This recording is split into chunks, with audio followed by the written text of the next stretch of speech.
मुबारक हो अंधभक्तो, तुम्हारी जीत हो गई है।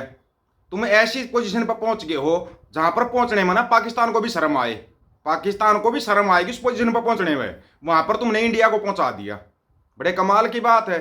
अभी तक तो अमेरिका धमकी दे रहा था, भाई अगर नहीं सुधार किया तो ये करेंगे वो करेंगे। अब नाटो ने धमकी दे दी। और धमकी नहीं दी नाटो ने। नाटो ने साथ में एक नक्शा भी पारित किया है। पता है क्या? नहीं पता लग गया होगा। तुम्हारे को पता कहां से लगेगा? तुम देखते तो भांड मंडी और उसके दलालों को हो। वो दलाल तुम्हारे को क्या दिखाएंगे? दलाल तो यही दिखाएंगे तुम्हारे को कि हाँ ये है वो है फलाना है ढिमकाना है, प्याऊ प्याऊ ने ये कर दिया, प्याऊ प्याऊ ने वो कर दिया। दुनिया के सबसे बड़े पावर कट आउटेज का अनचाहा रिकॉर्ड भारत के नाम चस्पा। ठीक है, अनचाहा रिकॉर्ड हो गया इंडिया के नाम पे। क्या भांड मंडी और उसके दलाल ये दिखाएंगे? नहीं दिखाएंगे। आपको और बात बताते हैं। बैंक घबराए हुए हैं। इंडिया के जो बैंक ना वो घबरा रहे हैं। क्यों घबरा रहे हैं? क्योंकि अडानी जी कुछ और करने जा रहे हैं। बड़े कमाल की बात है भाई। अडानी कुछ कर रहा है, बैंकों को ज्यादा चढ़ रहा है। ये कैसे हो रहा है? हैं? क्या दिखाएगी भांड मंडी और उसके दलाल इस न्यूज को दिखा देंगे क्या? नहीं दिखाएंगे आपको, बिल्कुल भी नहीं बताएंगे। क्योंकि अडानी तो देश का असली मालिक है। और असली मालिक बनया कैसे? बनया कैसे ये बताओ आप। पता आपको कैसे बनया वो? चलो बता देते हैं। नई दिल्ली में दिवालिया जेपी एसोसिएशन के अधिकरण की होड़ में अडानी समूह सबसे आगे। अडानी ने 12,600 करोड़ की बिना शर्त बोली लगाई, जबकि अन्य डालमिया, जिंदल, वेदांता ने सशर्त बोली लगाई। बैंक अडानी की कम लेकिन बिना शर्त की बोली से असमंजस के में हैं। 1 जुलाई को बोली मूल्यांकन हुआ था। बैंकों का कहना है लोन समाधान के लिए हमें समान रूप से रखी गई बोलियों का मूल्यांकन करने की आवश्यकता है। क्यों आवश्यकता है? पता लगा? कुछ नहीं पता लगेगा। तुम्हारे को पता तो तब लगेगा ना जब तुम्हारे को यह पता लगेगा कि तुम्हारी नैया कहां पे डूब चुकी है। अब बताते हैं नैया की। नैया ऐसी डूबी कि नैया बना ऊपर आने का नाम ही नहीं ले रही। ऊपर आने का नाम नहीं ले रही है। अभी भाई यूट्यूब ने भी एक नया फीचर जारी कर दिया है। ना तो हम किसी का वीडियो सुना सकते हैं ना दिखा सकते हैं। अगर आपको लगता है कि ये वीडियो कहाँ मिलेगा तो आप व्हाट्सएप पे मैसेज कर देना, आपको वीडियो भेज दिया जाएगा। जो अमेरिका ने वीडियो जारी की है ना कि भाई जो खालसा सेना बनाई है और कुछ बनाया है, उनकी खुद की डिमांड है। उनको पता है अगर दुनिया में कोई राज कर सकता है ना तो सिर्फ खालसा कर सकता है। खालसा के बगैर दुनिया में राज मुमकिन ही नहीं है। चाहे वो मुगल आए हों, चाहे वो अंग्रेज आए हों, सब ने मुंह की खाई किससे? खालसा से मुंह की खाई थी हमेशा हमेशा। इसलिए अमेरिका को भरोसा है सिर्फ और सिर्फ खालसा सेना के ऊपर। कहीं आप सोच रहे हो कि भाई ये जो है ना ये लंडी फंडी जो भी है अपने आप को सो कॉल्ड लिंडू पिंडू बोलते हैं, ये भाग जाते टाइम पर। साबुन का पानी पी लेते हैं, बताओ इनका क्या करें। साबुन का पानी पी लेते हैं, बोल देते हैं मैं तो बाथरूम में गिर गया, मेरे चोट लग गई, मैं लड़ाई नहीं लड़ सकता। लेकिन खालसा कभी इस चीज के ऊपर मना नहीं करता।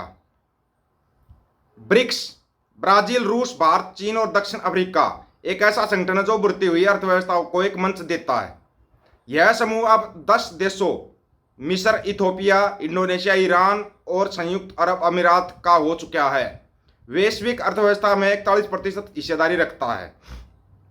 दूसरी ओर पश्चिम देशों का नेतृत्व अमेरिका और NATO, North Atlantic territory organisation, NATO का मतलब होता है ये, करता है, जो मुख्य रूप से सैन्य और आर्थिक शक्ति का केंद्र है। हाल ही में नाटो के महासचिव मार्क रूट ने भारत, चीन और ब्राजील को रूस के साथ व्यापार बंद करने की चेतावनी दी, जिसमें 100% टैरिफ और सेकेंडरी सैंक्शंस की धमकी शामिल है।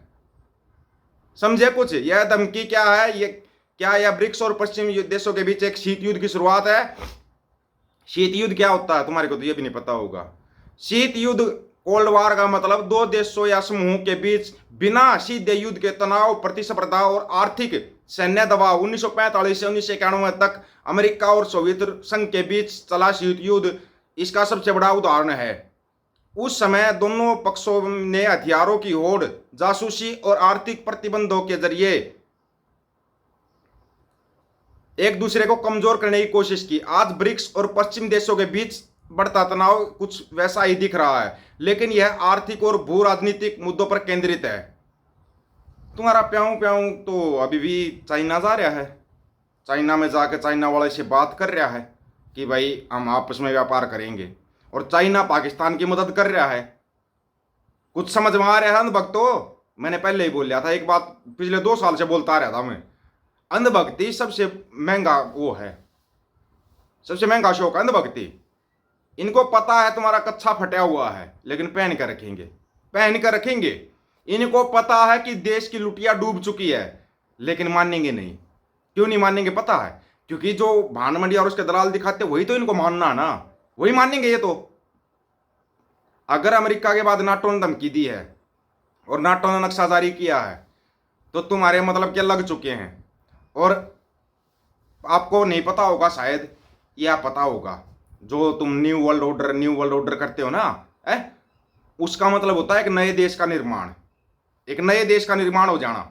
और वो नया देश कौन सा बन रहा है ये तुम्हारे को तो पता ही होगा। नहीं पता होगा तो अगस्त में पता लग जाएगा, अगस्त तो आने ही वाला है, अगस्त में पता लग जाएगा। सितंबर में तुम्हारे प्याऊ प्याऊ का झोला उठ जाएगा, तब तो पता लग जाएगा तुम्हारे को। और जो नाटो ने नक्शा जारी किया है, इस नक्शे का क्या मतलब निकल रहा है, हमारी तो कुछ समझ में नहीं आया भाई। अगर आप लोगों को आता हो कुछ समझ में तो हमारे को बता देना। इस नक्शे में तो दिखाया जा रहा है भाई, खालसा राज भी दिखाया जा रहा है, सब कुछ दिखाया जा रहा है। चाइना, पाकिस्तान, इंडिया और बीच में खालसा राज। ये तुम्हारे लिए बड़ी शॉकिंग न्यूज होगी, बड़ी ही शॉकिंग। पता क्यों होगी शॉकिंग? क्योंकि तुम्हारे को तो ये लगता है बस जो प्याऊ प्याऊ करेंगे वही सब कुछ ठीक है, हैं? कुछ भी ठीक नहीं है। एक अनपढ़ आदमी ने पूरे देश को बेच दिया, और किसको बेच दिया? सिर्फ 2 व्यापारियों को बेच दिया। तुम बिक चुके हो, तुम खरीदे हुए गुलाम हो फिलहाल। कहीं तुम सोचते हो तुम आजाद देश के आजाद नागरिक हो? नहीं हो, तुम अब गुलाम बन चुके हो। ये बात पिछले 2 साल से कहते आ रहे थे, तुम्हारी समझ में नहीं आ रहा था। भाई आंखें खोल लो, आंखें खोल लो, तुम बिक चुके हो। तुम्हारे को सब कुछ बेच ब्याच के और झोला उठा के चल देगा। उसने तो पहले ही बोला था मैं तो चौकीदार हूं, और चौकीदार ही हम नहीं कहेंगे भाई, पता नहीं क्या इल्जाम लगा देंगे फिर ये, है ना? लेकिन चौकीदार है, वही है जो तुम समझ रहे हो, वही है चौकीदार। ठीक है, कुछ समझ में आ रहा है? ये जो जहाज जो घूम रहा है, दिन में 4-4 बार ड्रेस चेंज कर रहा है, इसने अपने पूरे मजे ले लिए, फुल मजे ले गया यो, और तुम्हारे को बेच ब्याच के ये साइड में कर गया। अभी तक तो चलो ठीक था, अमेरिका टैरिफ की धमकी दे रहा था भाई, ठीक है। लेकिन अगर नाटो ने धमकी दी है ना, तो ये धमकी महंगी पड़ेगी, महंगी पड़ेगी। पहले बता रहे हैं आप लोगों को, है भांड मंडी और दलालों के अंदर हिम्मत कि इसके ऊपर कोई डिबेट कर सके। नाटो कैसे धमकी दे रहा है? नाटो का चीफ धमकी दे रहा है, और चीफ को छोटी मोटी चीज नहीं है नाटो का चीफ होना। तुम्हारे को ये तो पता होगा ना वर्ल्ड बैंक का सीईओ कौन है? पता नहीं पता, वो भी एक ज्ञानी जी है, सरदार जी हैं। लेकिन तुम्हारे को सरदारों से बड़ी दिक्कत होती है। अब यह दिक्कत तुम्हारी बढ़ने वाली है, क्योंकि दुनिया में सबके देश हैं, मुसलमानों के देश हैं, हिंदुओं के देश हैं, ईसाइयों के भी देश हैं, लेकिन सिखों का कोई देश नहीं है। अब सिखों का देश बनने वाला है। आप लोगों की क्या राय, इसके बारे में अपनी राय रखना, आपका क्या विचार रहेगा? सभी साथियों को राम राम, नमस्कार, आदाब, सत श्री अकाल। वीडियो को ज्यादा से ज्यादा शेयर, चैनल को सब्सक्राइब और बेल आइकन को जरूर दबाना दोस्तों। ऑफिशियल दीपक खोजी यूट्यूब चैनल, बात हक और सच की करेंगे, हक सच की बात हम करेंगे। वीडियो को शेयर करने की जिम्मेवारी आप लोगों की है। गज के आखो, वाहिगुरु जी का खालसा, वाहिगुरु जी की फतेह।